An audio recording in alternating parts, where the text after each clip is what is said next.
The trail was empty at 5:30 a.m., just the way I liked it.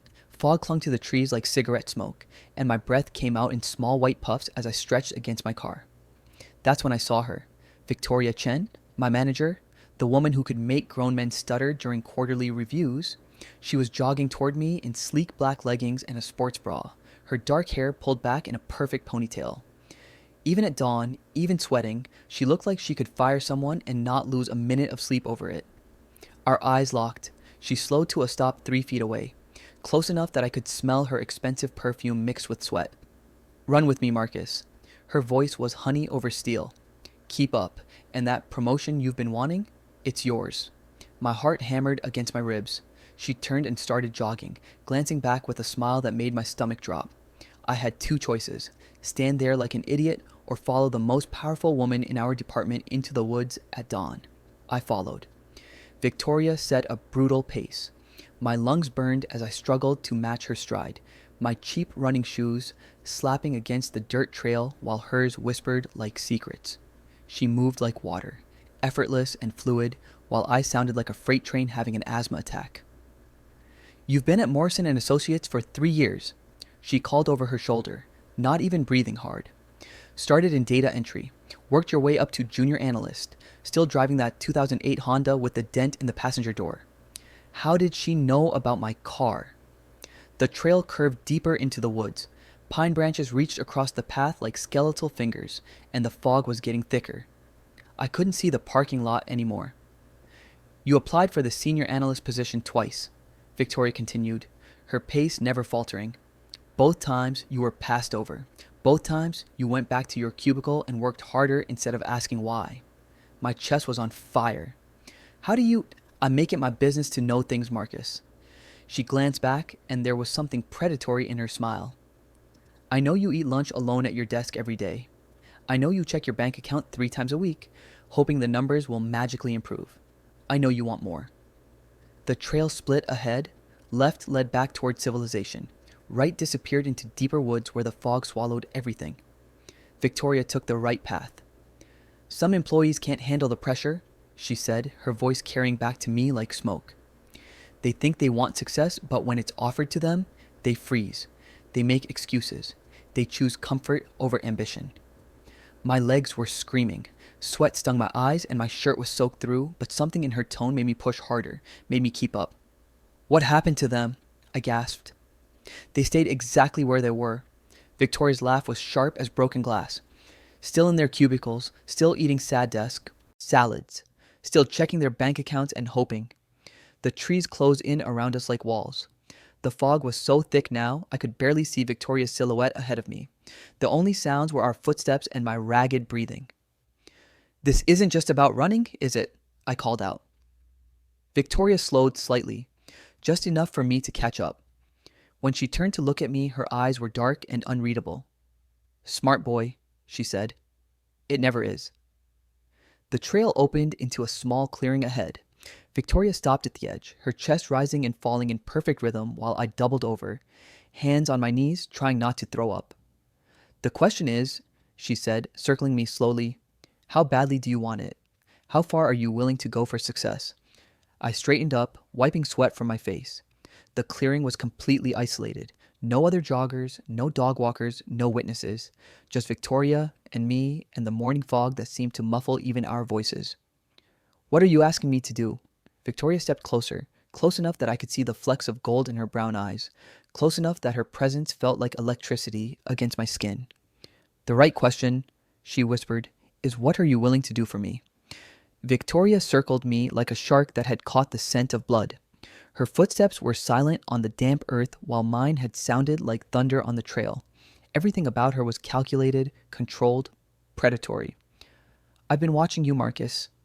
She stopped directly in front of me, close enough that I had to tilt my head back to meet her eyes. Not just your work performance. You. The fog swirled around us like we were trapped in a snow globe. I could feel my heart hammering against my ribs, but it wasn't from the run anymore. Watching me. Every morning, you arrive at exactly 7:47. You take the stairs instead of the elevator because you think it makes you look dedicated. You stay until 6:30 most nights, even when there's nothing urgent to finish. Her smile was sharp as a blade. You think hard work will get you noticed. She was right about everything, down to the minute I walked through the lobby doors. But hard work isn't enough, is it?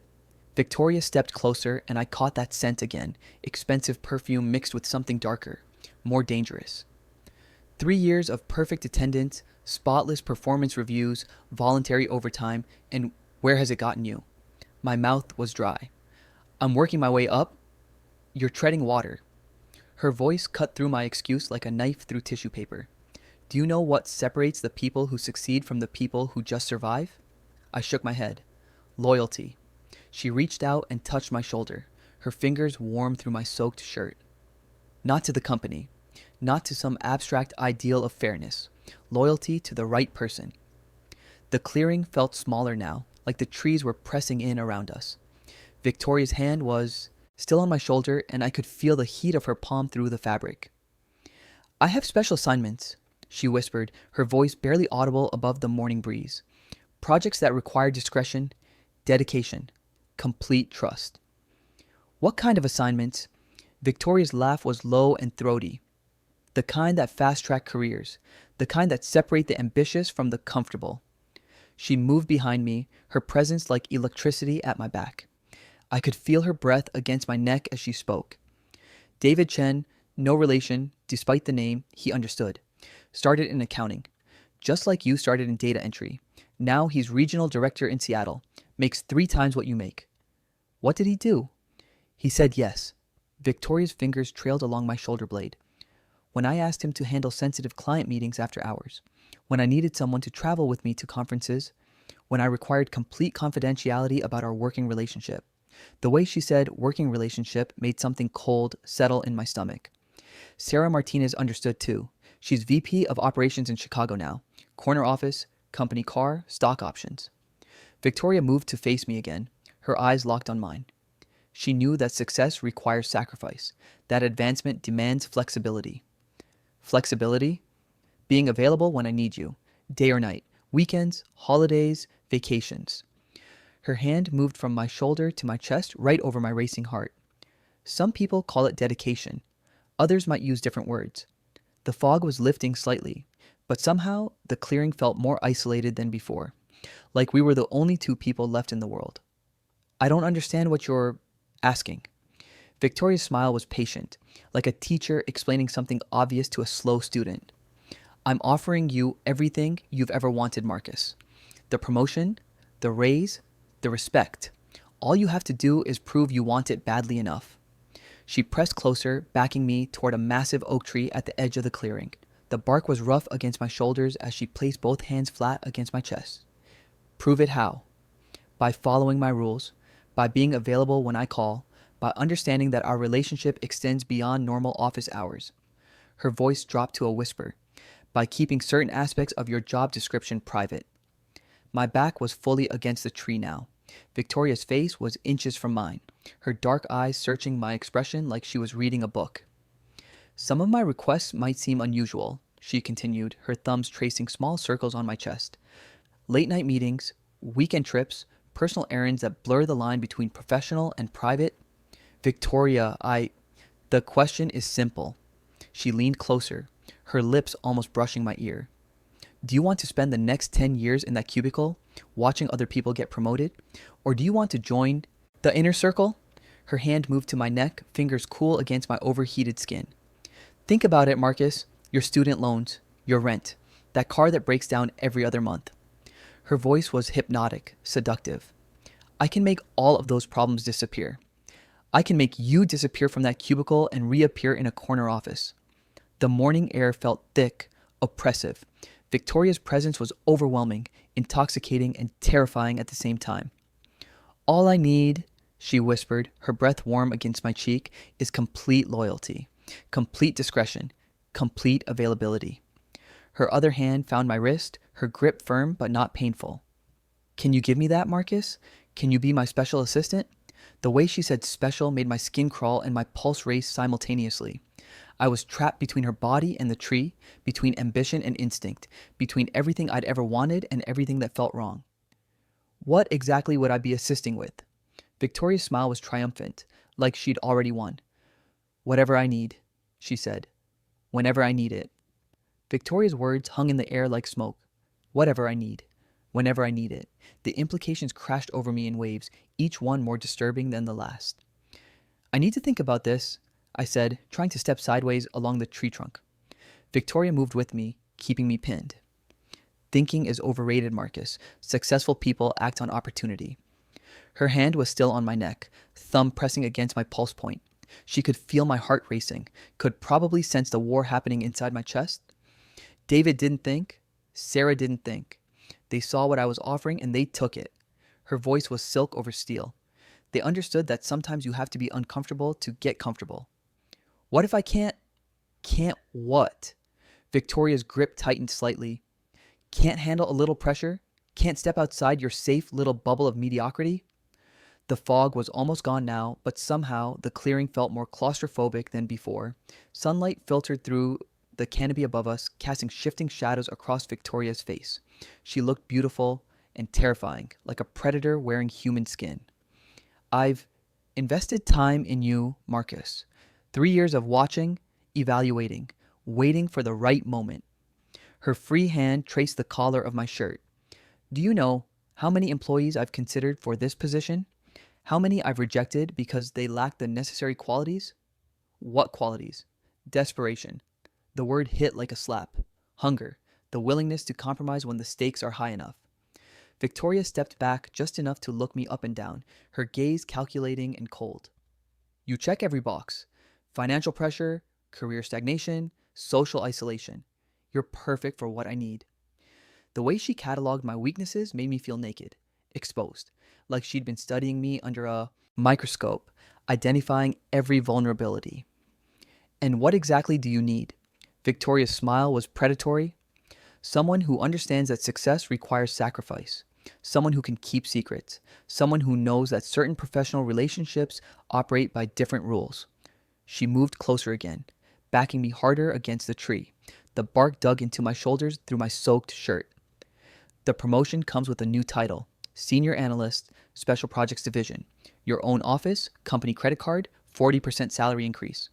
Her voice was hypnotic, each benefit delivered like a caress. But the real compensation comes from our private arrangement. Private arrangement? You become my personal assistant for matters that require discretion. Late night strategy sessions at my apartment. Weekend retreats to discuss sensitive client issues. Business dinners where you play the role I assign you. Victoria's hand moved from my neck to my chest. Fingers splayed over my racing heart. Some of these assignments might push your boundaries, test your loyalty, require you to do things that might seem inappropriate in a traditional workplace dynamic. The morning air felt thick as syrup. I could barely breathe, let alone think clearly. Victoria's presence was overwhelming, her proximity intoxicating and nauseating at the same time. What if I say no? Victoria's expression didn't change, but something shifted in her eyes, something cold and calculating that made my blood freeze. Then you go back to your cubicle, back to your sad desk salads and your dying Honda, back to watching other people get promoted while you wonder what you did wrong. She leaned closer, her lips almost brushing my ear. But more than that, Marcus, I have a long memory for people who disappoint me, who waste my time and investment. The threat was subtle but unmistakable. Victoria wasn't just offering opportunity, she was demanding submission, complete, total, unquestioning compliance. I need an answer, she whispered, her breath warm against my cheek. Right now, in this moment. Are you ready to join the inner circle, or are you going to spend the rest of your career wondering what if? My mind raced through the possibilities. The promotion, the money, the respect, everything I dreamed about since college was being offered on a silver platter. But the price. Victoria's hand moved to my jaw, turning my face toward hers. Her eyes were dark pools that seemed to see straight through me. Choose, Marcus. Comfort or success, safety or ambition, the cubicle or the corner office. Her thumb traced my lower lip, the gesture intimate and possessive. But understand that once you say yes, there's no going back. Once you become mine, you stay mine until I decide otherwise. The word mine hit like a physical blow. Not her employee, not her colleague, hers. What happens to the people who try to leave? Victoria's smile was razor sharp. They don't. The clearing suddenly felt like a trap. The trees pressed in from all sides, the morning sun casting long shadows that looked like prison bars. Victoria's presence filled the space, suffocating and inescapable. 30 seconds, Marcus. That's all the time you get to decide your future. Her hand tightened on my jaw, nails digging into my skin just enough to leave marks. Choose wisely. That's when I heard it. A soft, electronic beep from somewhere in the clearing. Victoria's smile widened as she pulled a small device from the waistband of her leggings.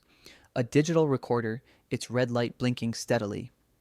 Surprise, she whispered. My stomach dropped like I'd been pushed off a cliff. You've been recording this? Every word, every breath, every moment of hesitation. Victoria held the device up between us, its tiny microphone pointed at my face like an accusation. Did you really think this was about a promotion? The world tilted sideways. Everything I thought I understood about this encounter crumbled like sand. The promotion was never real? Victoria laughed, the sound sharp and cruel in the morning air. Oh, Marcus, sweet, desperate Marcus. There is no senior analyst position. There's no inner circle. There's just this. She waved the recorder like a trophy. This is how I control my special employees. Not through opportunity, but through compromise. Not through advancement, but through entrapment. My legs felt weak. I pressed harder against the tree, needing its solid presence to keep from collapsing. You're blackmailing people. I'm creating insurance policies. Victoria's voice was matter of fact, like she was discussing quarterly reports. David Chen in Seattle. I have 3 hours of audio from a similar conversation. Sarah Martinez in Chicago. 2.5 hours, plus some very interesting photos from our weekend retreat. The fog had completely lifted now, but somehow the clearing felt darker than before, like shadows were creeping in from all sides. They didn't get promoted because they were loyal, I said, the pieces clicking into place. They got promoted because you had leverage. Exactly. Victoria's smile was triumphant. And now I have leverage on you. Your voice, clearly recorded, expressing interest in inappropriate workplace relationships. Your willingness to consider quid pro quo arrangements, your obvious desperation for advancement. She pressed a button on the device and my own voice filled the clearing. What exactly would I be assisting with? Then Victoria's response. Whatever I need, whenever I need it. Then my voice again, smaller and more uncertain. What if I can't? Victoria stopped the playback and slipped the recorder back into her waistband. Edited properly, this conversation tells a very different story. It sounds like you propositioned me, like you offered sexual favors in exchange for career advancement. My mouth was dry as dust. No one would believe that. Wouldn't they? Victoria tilted her head, studying me like a specimen under glass. Desperate junior analyst with financial problems approaches his attractive female supervisor in an isolated location, suggests inappropriate arrangements, gets aggressive when rejected. The scenario she painted was horrifying because it was plausible. Who would believe my version against hers? HR would have to investigate, Victoria continued. Even if they couldn't prove anything, the suspicion would follow you forever. No promotion, no references, no future in corporate America. She stepped closer, her presence overwhelming again, but for different reasons. Now, not seductive anymore, predatory. But it doesn't have to go that way, Marcus. You can still choose to cooperate, still choose to be useful. Useful how? Victoria's smile was cold as winter. However I decide, whenever I decide, for as long as I decide. The recorder's red light blinked steadily from her waistband, a tiny electronic heartbeat that controlled my future. This is insane, I whispered. This is business. Victoria's voice was sharp as broken glass. This is how the real world works. The strong survive, the weak get consumed, and the smart ones learn to play the game. She reached out and straightened my shirt collar, the gesture mockingly intimate. Welcome to the game, Marcus. I hope you're ready to play. I looked at Victoria standing there in the clearing, so confident in her power, so certain of her control. The recorder blinked red at her waist like a tiny demon's eye. That's when I reached into my own pocket and pulled out my phone. Funny thing about technology these days, I said, holding up the device. Voice memo apps are so convenient. Victoria's smile faltered. I've been recording too, since the moment you approached me at my car. I swiped to the app, showing her the timestamp. 43 minutes of audio. Every threat, every admission, every detail about David and Sarah and your little blackmail operation. The color drained from Victoria's face. You want to play games? I stepped away from the tree, finally free of her gravitational pull. Let's see how HR responds to your voice explaining how you create insurance policies on employees, how you've been running a systematic harassment scheme for years. Victoria lunged for my phone, but I was already backing toward the trail. The promotion was never real, I called over my shoulder. But the evidence is, I left her standing in that clearing, her perfect composure finally cracked, her predatory confidence shattered like glass. Monday morning, I walked into HR with 43 minutes of audio evidence. By Tuesday, Victoria was cleaning out her office. By Wednesday, David and Sarah had both contacted the company's legal department. Turns out the biggest promotion isn't always the one that moves you up the corporate ladder. Sometimes it's the one that moves you away from people who see you as prey instead of potential. The real success isn't climbing to the top at any cost. It's recognizing when the ladder you're climbing is leaning against the wrong wall. Have you ever found yourself in a situation where opportunity felt more like a trap? When someone in power tried to use your ambition against you? Drop your story in the comments below. Sometimes the most important career move is the one that saves you from making a terrible mistake.